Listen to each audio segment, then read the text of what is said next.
رقم 24 فعلا تغيير في محله.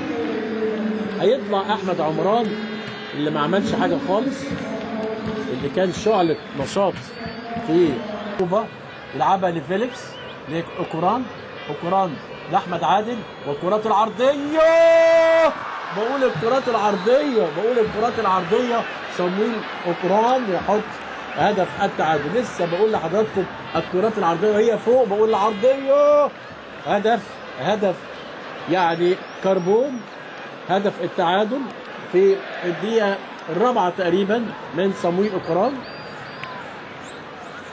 في الدقيقه الرابعه يحط هدف جميل اهو. بص حضراتكم فوق، بصوا بدل ما يخش فتحي بدماغه. الصراحه عاوز اقول حاجه، شريف اكرامي ملوش دعوه بالموال ده الصراحه، عشان ما حدش يبص له. احمد فتحي لازم يخش يغطي وهي فوق، مش وهي تحت. هي يغطي وهي فوق، المدافع يخش يغطي وهي فوق. هو لما دخل شريف اكرامي وقف، بأمن نفسي نص الملعب. تتلعب الكره على طول ناحيه اليمين عند عبد الله. الله يا عماد، الراجل بيدي زبد عبد الله السعيد. انما ما فيش شك ان عبد الله النهارده فايد استفاد منه النادي الاهلي، وصفقه لغايه دلوقتي ناجحه، لان اي واحد يروح حته جديده بصوا بيدي هنا وهنا على طول تخبط وتتحول ضربه ركنيه. شريف اكرامي لازم يلعب بايده شريف اكرامي، لان الكرات اللي زي دي هتبقى مشتركه لو حد شايفين. عماد كده ياخدها من شوقي ويرجعها، والله بويت من على حدود المنطقه عبد الله السعيد لو سقطت له اي كوره، واحمد فتحي ويلفها حلوه قوي، انما يطلعها عمرو الصفتي ويخش على طول عبد المنصف. على فكره عمرو من الرجاله اللي لما يقع يبقى الخبطه صح او مؤثره. واقع عمرو الصفتي على الارض وان شاء الله يقوم سليم.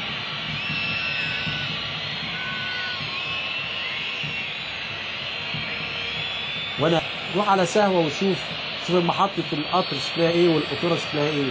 ضربه حره مباشره للجونه وحسن، وحلوه حسن. دلوقتي اروح لا يعملوا لي شادر اداري وراه التراب، ولا يروح على طول مكنسلني. اروح اشوف يعني محطه السعيد اللي بيجي فيها الملعب اللي بدا يتمسك منه بعد لما تلعب وتركب، لانه ما دعمش نص الملعب. وادي تصويبه وحلوه من احمد فتحي. نزل واشترى له حته قدام سيد معوض هناك في الشمال، واحمد فتحي عامل ماتش كويس والله. بس الخطا في هدف التعادل ان هو لازم يطلع للكره فوق لعبد الله يسقطها جامده قوي هناك، مفيش اوف سايد. تروح لاحمد فتحي يلعبها عرض، الله ده بتزحلق لسه عبد الله. مش ممكن الله يكون عادل يلم احمد ويلعبها لبوبا. ما حدش بيهجم عليه ويشوط بوبا. هي دي المشكله. في نص ملعب دفاعي كويس قوي، وادي احمد فتحي وعلى طول لامة التماس تنط ويطلع بالبوكس محمد عبد المنصف، تسقط الكوره وعلى طول بالعرض تروح على طول تظبط اموره هجوميا ودفاعيا. وادي الكوره هنشوف مين اللي هيشوط ده.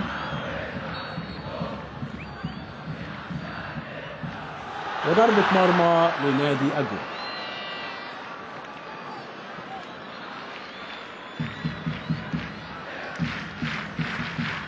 شالها عماد متعب، حلوه الصراحه. وضربة مرمى لنادي الجونه، عاملها حلوه وتتلعب الكوره وتنزل عند احمد فتحي، يخش بوما ويخطفها ويشوط. وضربة مرمى للنادي الاهلي. 1-1.